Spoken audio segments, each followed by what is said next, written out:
Olá, esse é o programa Fique Ligado. Aqui na TV Assembleia você também acompanha os principais assuntos em pauta no Brasil e em Mato Grosso do Sul. Vamos trazer reportagens especiais sobre temas que abrangem os mais diversos setores. Nesta edição, vamos falar das mulheres na política, saúde e estética e reflexos da violência na quarentena. A mulher é a maioria da população brasileira. No entanto, ainda somos subrepresentadas em vários setores da sociedade. Já o cenário político é dominado pelos homens. No Brasil, apenas 11% das prefeituras são administradas por mulheres. Pelo IBGE, as mulheres representam 52% da população. Elas vivem mais, a média da faixa etária chega a 80 anos, o homem chega em média a 72 anos. A mulher estuda mais, a escolaridade da mulher é de 9 anos e meio em média, do homem é 9 anos. Já foi até maior essa diferença, mas hoje é de 6 meses. Então, com tudo isso, realmente a gente não consegue chegar a esse protagonismo. Mas por quê? Porque nós temos, primeiro, uma dificuldade imensa de políticas públicas voltadas para assuntos que interferem nesse protagonismo feminino. Então, nós não temos, por exemplo, uma política pública adequada para receber as crianças. A mulher que não tem onde colocar seu filho enquanto sai para trabalhar, enquanto sai para estudar, não tem uma escola integral, ela fica o tempo todo focada naquela obrigação que ela tem com a prole. Né? E veja que isso vem de uma visão patriarcalista que coloca a mulher como sendo a cuidadora, como exercendo a maternagem, e o homem com outro papel, o papel de gestor, de administrador, enquanto a mulher é aquele ser frágil. Então, enquanto nós não tivermos esse alicerce para que a mulher possa dar o seu salto, nós ainda vamos ter essa pirâmide desigual, com muitas mulheres na base, mas elas vão chegando muito lentamente ao topo.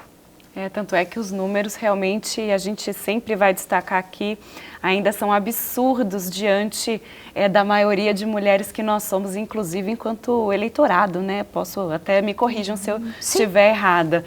E como é que fica também essa percepção a respeito do universo feminino ser comandado hoje em dia por homens, né? Que não entendem, que não compreendem as nossas, digamos assim, as nossas vontades, que não compreendem até essa questão da maternidade e as nossas principais reivindicações? Fica bastante deformado, né, Lívia? Porque se a gente for observar e olharmos o Congresso Nacional, como nós temos uma representatividade muito superior masculina, eles não conhecem a necessidade das mulheres. E aí nós temos, por exemplo, legislação trabalhista. Né, vamos olhar, a legislação trabalhista, ela confere à mulher uma licença maternidade de 4 meses ou de 6 meses. E aí, para o homem, de 15 dias. Né? A mulher, ela tem direito a vários dias no ano em levar os seus filhos ao médico. Então, o homem, ele acha que concedendo tais direitos às mulheres, ele vai assegurar essa igualdade. E, na verdade, nós mulheres já temos um olhar mais à frente. Nós queremos que o pai participe, nós queremos trazer essa responsabilidade, né? E podemos citar, por exemplo, a Alemanha.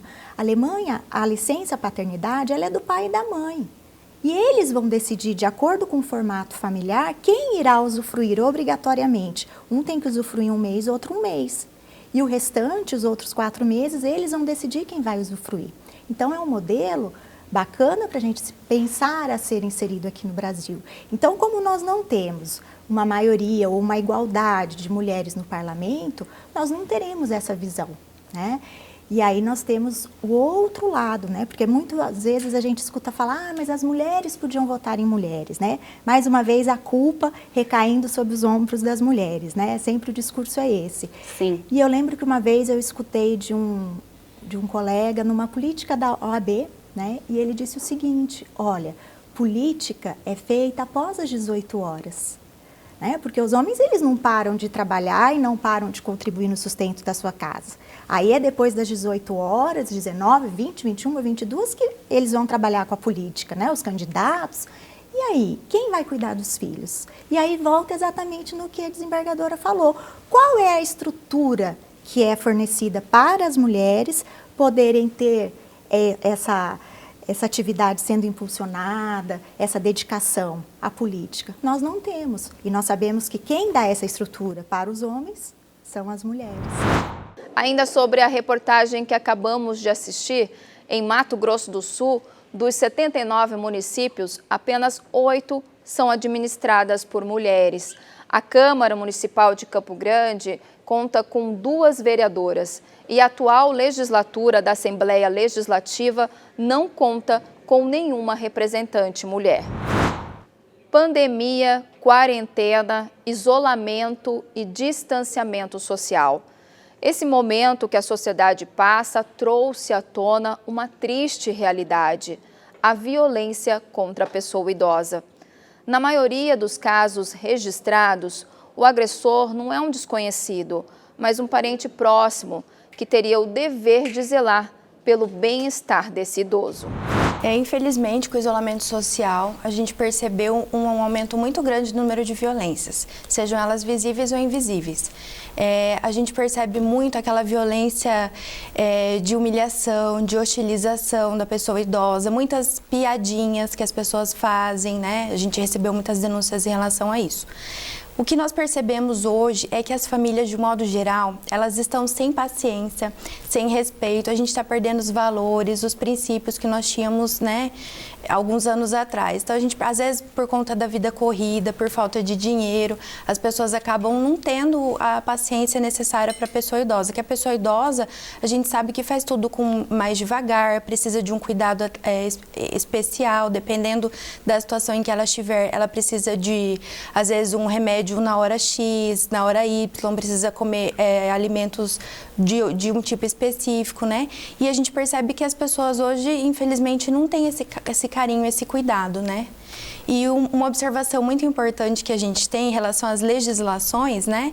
No meu caso, especificamente como advogada, que a lei, ela tomou o cuidado de ter uma hierarquia de responsabilidades, né? O artigo 3º do Estatuto do Idoso, que ratifica o 230 da Constituição Federal, ele fala que a obrigação é da família, da sociedade, da comunidade, depois do poder público. Então, a gente percebe a importância e a responsabilidade que a família tem com a pessoa idosa, que não estão tendo. Doutora Elisa. Aqui em Mato Grosso do Sul foi instituído o Junho Prata. Falávamos sobre a instituição dessa data, né, desse mês, né, na verdade, foi instituído por meio da Lei 5.512, né, e ela fala que o objetivo é justamente envolver e sensibilizar a sociedade no cuidado para com o idoso e na atenção ao combate à violência contra a pessoa idosa. Então, nós vemos, né, a doutora Lília está falando aqui das legislações que nós temos. Nós temos o Estatuto, que é de 2003, temos essa lei que institui o Junho Prata, temos os chamados de atenção que vêm para a sociedade para esse envolvimento, né, é um chamamento para o envolvimento, porque leis nós temos. Né? Nós temos a Constituição, né? Nós temos o Estatuto que fala dessa hierarquia, como foi citado aqui, dos cuidados, né? Temos a lei do Estado, essa, né, que institui aqui o Junho Prata, mas a gente vê que essa sensibilização e esse envolvimento da sociedade está cada vez mais difícil. As formas de violência que vêm sendo detectadas, principalmente a violência financeira, né, que às vezes as pessoas pensam que isso não que é tão comum, é comum o vô ou a avó dar o dinheiro para o neto, dar o dinheiro para o filho, né, fazer empréstimos em seu nome, utilizar, falar assim, olha, fica na minha casa, eu cuido, então ele não precisa do dinheiro, né, tira totalmente a independência dessa pessoa, são as formas de violência que vem se acirrando cada vez mais. E a gente vê que é essa falta de sensibilidade e envolvimento da sociedade com esse tema. Eu creio que nós precisamos nos voltar e, por mais que essa época de pandemia a gente está vendo o aumento justamente nesses números de violência, eu creio que é um momento muito oportuno para nós ficarmos em casa, né, e refletirmos sobre as pessoas que estão sob o nosso cuidado. E em caso de denúncia de violência contra a pessoa idosa, diz que 100, em qualquer dia, horário e de forma anônima. Perder peso aliado a uma reeducação alimentar é o sonho de quem está em constante briga com a balança, que pode ser obtido com o procedimento do balão intragástrico. Confira aqui a entrevista com o cirurgião geral e endoscopista Tiago Domingos, que aborda este tema.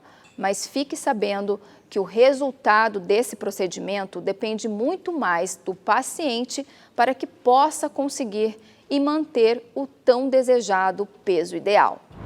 A colocação do balão intragástrico, né, ele é um procedimento que é feito todo por endoscopia, né? Então é um procedimento que a gente não precisa de cortes, de cirurgia, não é necessária internação, por exemplo, no hospital para fazer o procedimento, né? Esse paciente ele vai a uma clínica, né, com um profissional capacitado, é feita uma sedação, então uma anestesia é só uma sedação, semelhante à de uma endoscopia digestiva, que muitas pessoas já realizaram, e é colocado esse balão, então, no interior do estômago do paciente, e lá dentro do estômago esse balão vai ser insuflado com um líquido.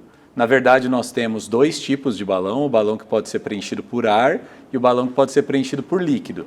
Na maioria das vezes, né, é mais utilizado o balão com líquido, e ele vai ser colocado, insuflado no tamanho adequado para o estômago daquele paciente e vai ser deixado lá dentro do estômago, né? Então esse balão ele ocupa um volume, uma grande parte do estômago do paciente, deixando esse estômago então com uma capacidade de receber alimento, um espaço livre bem menor do que o habitual e consequentemente ele induz a uma saciedade precoce do paciente, favorecendo então a readequação, a correção dos hábitos alimentares. Esse procedimento, ele é importante para essas pessoas que têm que brigam contra a balança, né? Uma hora tá magro, outra tá mais gordinho. Ele ajuda nesse processo? Ajuda muito, né?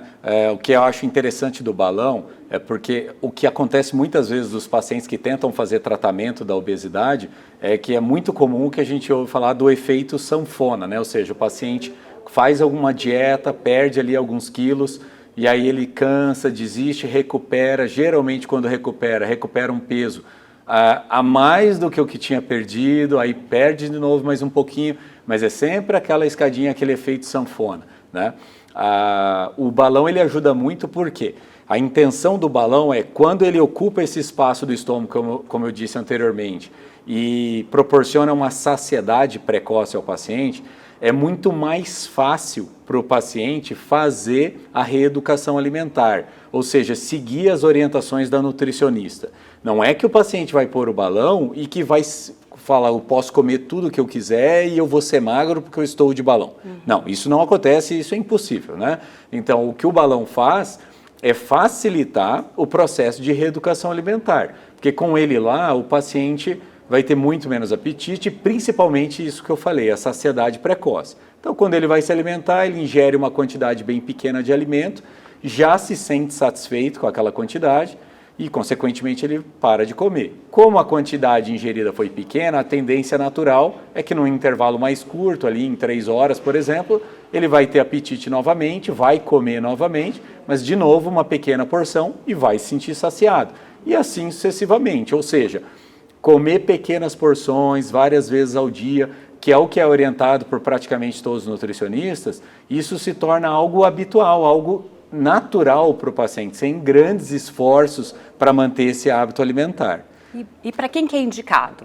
Bom, o balão ele está indicado para uma gama, para um leque, né, de pacientes bem maior do que, por exemplo, a cirurgia bariátrica. Por ser um método bem menos invasivo, ele não precisa que o paciente atinja níveis de obesidade tão acentuados quanto da cirurgia bariátrica. Para quem já ouviu falar, o que pode às vezes até fazer em casa, basta o paciente calcular o seu IMC, que é o Índice de Massa Corporal. Bom, como eu consigo calcular meu IMC? Isso qualquer um pode fazer em casa, né? O IMC ele é calculado a gente dividindo o nosso peso pela altura ao quadrado. Bom, como é isso? Pega a sua altura, multiplica por ela mesma, tá? Você vai atingir um número. Aí a gente pega o peso e divide por esse número. Isso nós vamos ter o nosso IMC. Entre 20 e 25 é considerado o IMC normal dos pacientes. Entre 25 e 30 é o sobrepeso. Acima de 30 já é considerado obesidade e aí a gente tem graus diferentes de obesidade. Grau 1, 2 e 3. Entre 30 e 35 é o grau 1, 35 e 40. Grau 2 e acima de 40 o grau 3, ou obeso mórbido, que já era chamado anteriormente. Bom, a pergunta é, quem pode usar o balão ou para quem estaria indicado?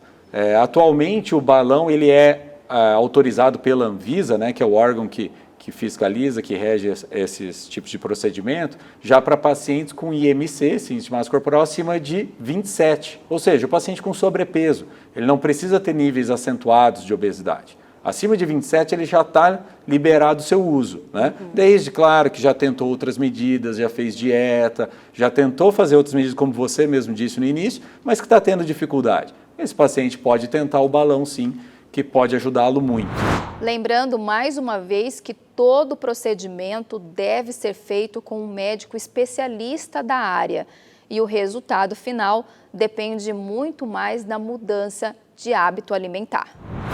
O arcebispo de Campo Grande, Dom Dimas, comenta o atual momento que o mundo passa diante dos inúmeros casos positivos e mortos pelo coronavírus. Apesar do clima de angústia e desamparo, Dom Dimas fala para as pessoas não perderem a fé. Recentemente eu gravei um vídeo sobre o SUS. Filas sempre houve. Esperar meses por uma vaga de UTI para certas cirurgias sempre houve. A pandemia deveria nos ensinar a não deixar isso acontecer de novo. Nós estamos colhendo hoje também o fruto de décadas de mau planejamento e de pouco investimento na saúde. Depois nós estamos descobrindo tantos gestos de solidariedade, empresas que geram milhões, que doam milhões para ajudar no combate à pandemia. Que isso continue depois, mas também as pequenas comunidades e pessoas individuais, vovós que passam a manhã inteira cozinhando quentinhas para poder distribuir para os moradores de rua. Ela não pode sair de casa porque é grupo de risco, mas pode cozinhar e está fazendo, né? E comunidades que estão fazendo máscaras e assim por diante. E depois a descoberta das reuniões online, que nós não nos acostumemos com elas, mas que elas sejam inseridas na nossa atividade que virá. Ou seja, que a gente nunca desanime, esta é uma crise como tantas outras e vai passar, com a graça de Deus. E que Deus abençoe as nossas famílias. Eu vou ficando por aqui, obrigada pela companhia e até o próximo.